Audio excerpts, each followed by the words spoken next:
ابھی ابھی ان کی کلیات مرتب ہو کر آ گئی ہے.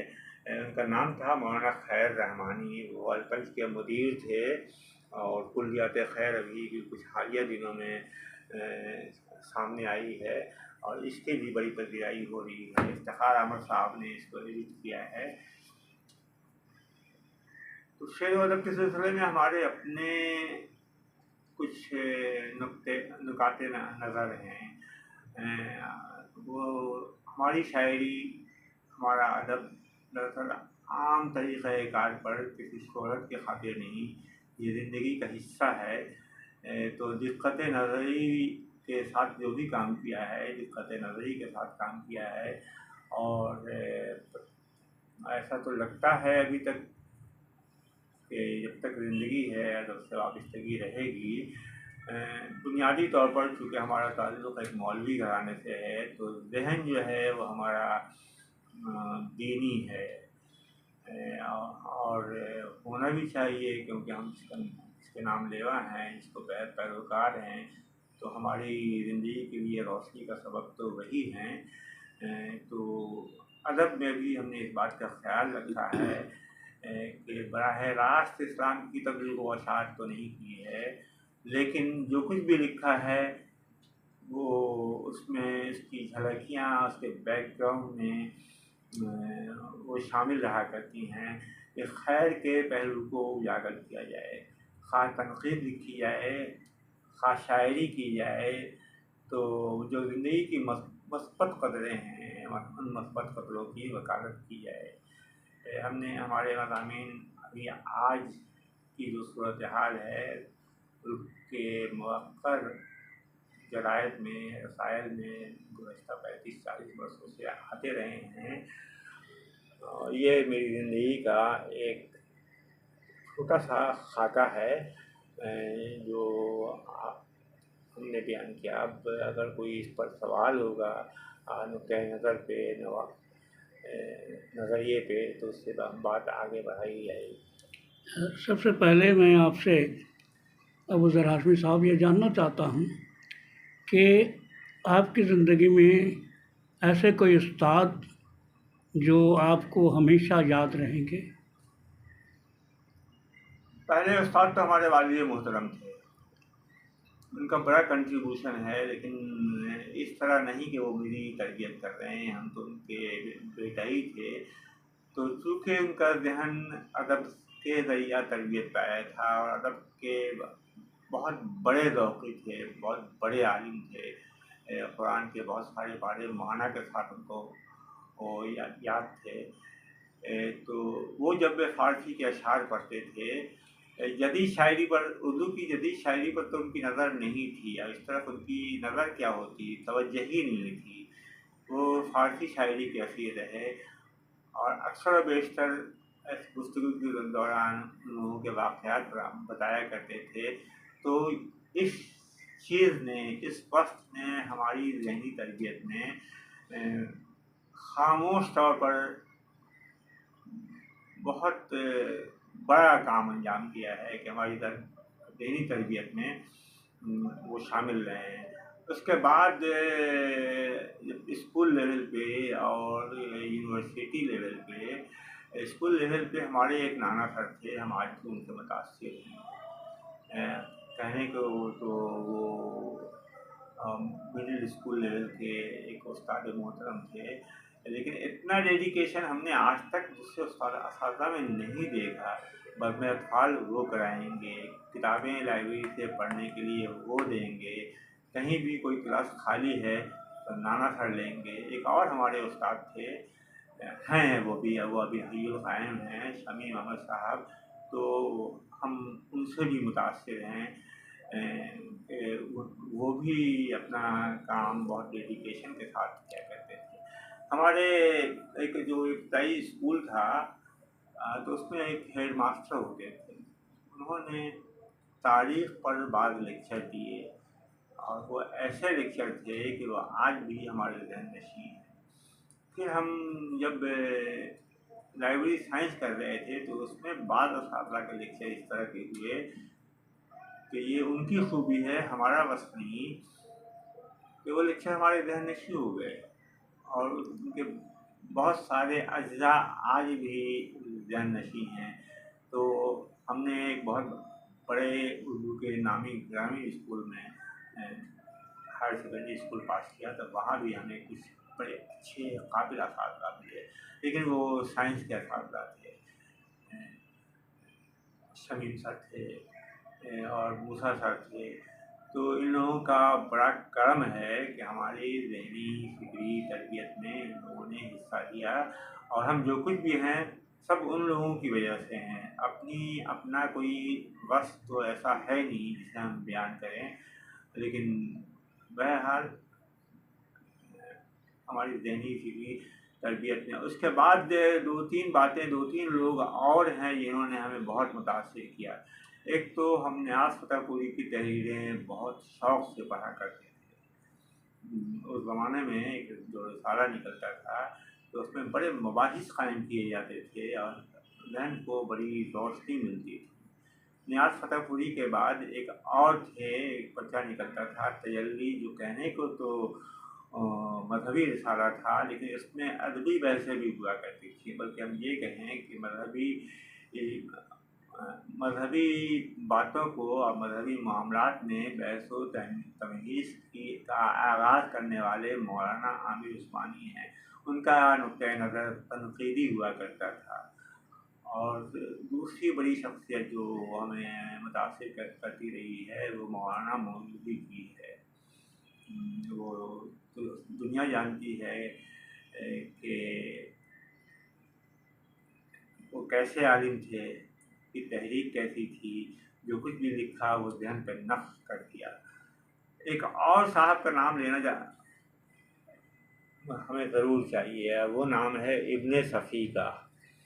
ابن صفی جاسوسی ناول یا ناولہ لکھا کرتے تھے، لیکن ان کی طرز تحریر میں ایسی جاذبیت تھی کہ وہ ذہن میں اتر جاتا تھا۔ اور اگر کسی نے، ہمارا تو آج یہ کہنا ہے کہ اگر کوئی بڑا عالم ہے، خواہ وہ جس طرح کا عالم ہو، مذہبی عالم ہی کیوں نہیں ہو، اس نے اگر وہ سلیس زبان لکھتا ہے تو اس نے ابن صفی کو ضرور پڑھا ہے۔ یہ بہت بڑی بات ہے، یہ مقام ہر ایک کو نہیں ملا کرتا۔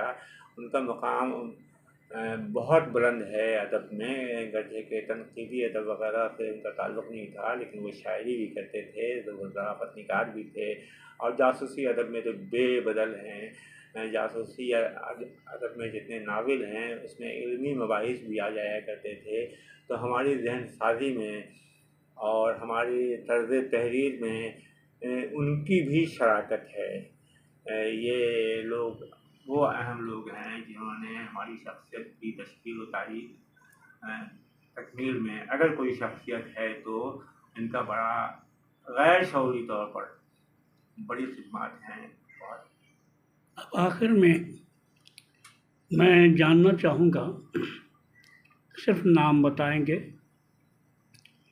تعلق مغربی بنگال سے رہے گا، شہر کلکتہ سے رہے گا، کہ ہمارے ہاں سب سے بڑا ناول نگار کون ہے؟ پہلی بات تو یہ بھائی جان کہ آپ نے کہا کہ صرف نام بتائیں گے تو یہ میرے لیے ممکن نہیں، یہ تو ہوتا ہی نہیں ہے کہ یہ سب سے بڑے ہیں اور یہ اس سے چھوٹے ہیں۔ یہ درجہ بندی کرنا میرے لیے بہت مشکل ہے، اور ادب میں ایسی درجہ بندی ہوتی بھی نہیں ہے، ممکن ہی نہیں ہے۔ سب سے بڑا نہیں ہوتا ہے، جتنے سچے فنکار ہوتے ہیں ان کا اپنا ایک رخ ہوتا ہے، اپنا ایک کیڑا ہوتا ہے، اپنی ذہنیت ہوتی ہے، اپنی شخصیت ہوتی ہے، ہر ایک کا اپنا اپنا انفراد ہوتا ہے۔ تو مغربی بنگال میں یہ بہت بڑا سوال ہے، مغربی بنگال میں سب سے بڑا کسی کو کہنا یہ مناسب بات نہیں ہے۔ چند اہم نام ہاں، چند اہم نام ہم آپ کو یہ بتائیں گے، یہ ضرور بتائیں گے کہ ایک بہت بڑے شاعر گزرے ہیں ہمارے، جو تعلیم تو یہاں پائی، تربیت یہاں حاصل کی، لیکن شہرت ان کی پورے ہندوستان میں پھیلی۔ وہ حیدرآباد میں رہے، وہ لکھنؤ میں رہے۔ ان کا نام صادق نام کا ہے، بہت بڑے شاعر ہیں۔ ہمارے نساخ اتنے بڑے شاعر ہیں کہ انہوں نے بنگال کی نام آوری کے لیے کتاب پر کتاب لکھی، تذکرے پہ تذکرے لکھے، 1-2 تذکرے نہیں 5-7 تذکرے لکھے، ان کے 20 شعری مجموعے ہیں۔ کوئی ایسا میدان ادب کا نہیں ہے جس سے انہوں نے نہ چھوڑا ہو۔ جب انہوں نے کتاب لکھی تھی انتخاب نفس، تو پوری اردو دنیا میں دھوم مچ گئی تھی، اور اس کے رد میں 5-7 کتابیں لکھنؤ سے لکھی گئیں، اس کا اندازہ اس بات سے لگایا جا سکتا ہے۔ ہمارے ایک بہت بڑے مزاح نگار ہیں جن کو دنیا بہت کم جانتی ہے۔ دراصل وہ 2 برادران تھے، سید برادران 2 تھے، نواب سید محمود آزاد اور نواب سید احمد آزاد۔ تو یہ جو احمد آزاد ہیں وہ اردو نثر میں ظرافت کے بانیوں میں ہیں۔ وہ حکومت کے کارندے تھے، حکومت میں افسر تھے، لیکن لکھتے تھے حکومت کے خلاف۔ چونکہ حکومت کے خلاف لکھتے تھے، چونکہ ان کے دل پر چوٹ لگتی تھی، تو اس سے یہ براہ راست لکھ نہیں سکتے تھے، تو انہوں نے ظرافت کا پرایا اپنایا، اور اس ظرافت میں ملامت خود کو کرتے تھے۔ انگریزوں کو کبھی بھی براہ راست ملامت نہیں کیا، لیکن نشانہ تو وہی ہوتے تھے۔ اس کو رشید احمد صدیقی نے بھی ان کے بارے میں لکھا ہے، اور نثر میں ظرافت نگار کا بانی مانا ہے۔ ان کی کئی کتابیں ہیں۔ نواب سید محمد آزاد کی جو کتابیں ہیں، تمام کتابیں واقعی ہیں۔ یہ تو سب گزشتہ دور کے ہیں۔ گزشتہ دور میں نساخ کے جو بیٹے تھے شمس کلکتوی، تو ان کا تو زمانے میں طوطی بولتا تھا۔ ایک سلسلہ استادی تھا نا جو نساخ سے شروع ہوا اور شمس تک آیا۔ شمس کے بعد جو بڑے شاعر ہیں جن کو سند مانا گیا بنگال سے، وہ رضا علی وحشت کا نام ہے۔ رضا علی وحشت کے بعد جو ہمارے بڑے شاعر تھے، وہ لوگ عام طور پر ترقی پسند شاعر کی حیثیت سے جانتے ہیں، وہ پرویز شاہدی ہیں۔ پرویز شاہدی کے بعد اور بھی بہت سارے نام ہیں۔ جمیل مظہری تو ایک دبستان کا نام ہے، ویسے کہ کوئی شخص دبستان نہیں ہوتا، لیکن کون سی صنف ایسی ہے جس میں انہوں نے طبع آزمائی نہیں کی، اور نہ صرف ان اشراف میں طبع آزمائی کی، بلکہ وہ ان اشراف میں منتہی بن کر سامنے آئے۔ جمیل مظہری کے نام سے دنیا واقف ہے۔ وہ فلسفی ذہن کے آدمی ہیں، اور شاعری میں بھی فلسفہ ہے۔ سب سے اہم شخصیت کے لیے تو بنگال میں جمیل مظہری ہے۔ اس اسٹیشن کا کہ کوئی شخصیت، کوئی شاعر، کوئی ادیب بنگال میں اب تک پیدا نہیں ہوا۔ باقی جو کچھ بھی ہیں ان کا سایہ ہیں۔ یہ میرا ذاتی خیال ہے، میرا یہ ماننا ہے۔ ان کی شاعری تو واقعی ہی ہے۔ انہوں نے جو طنز و ظرافت اپنایا ہے، انہوں نے جو تنقید لکھی ہے، بعض ان کی ایک جلد تنقید پر بھی آئی ہے، تو وہ بھی انتہائی واقعی اور دنیا سے الگ، اپنے نقطۂ نظر کے حامل۔ تو بہت بڑی شخصیت تھی جمیل مظہری کی۔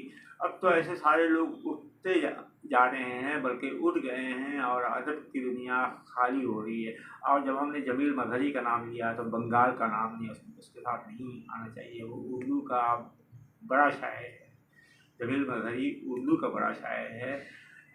کم لوگوں کو یہ عظمت ملی ہے۔ ہم تو غالب اور اقبال کے بعد اگر کسی کو رکھیں گے سامنے تو جمیل مظہری کا نام بھی رکھیں گے۔ پرویز شاہدی کا کو بھی وہ مقام نہیں دے سکتے، گرچہ کہ پرویز شاہدی کا نام جمیل مظہری کے بعد دیا جاتا ہے یا ساتھ دیا جاتا ہے۔ جی بہت بہت شکریہ۔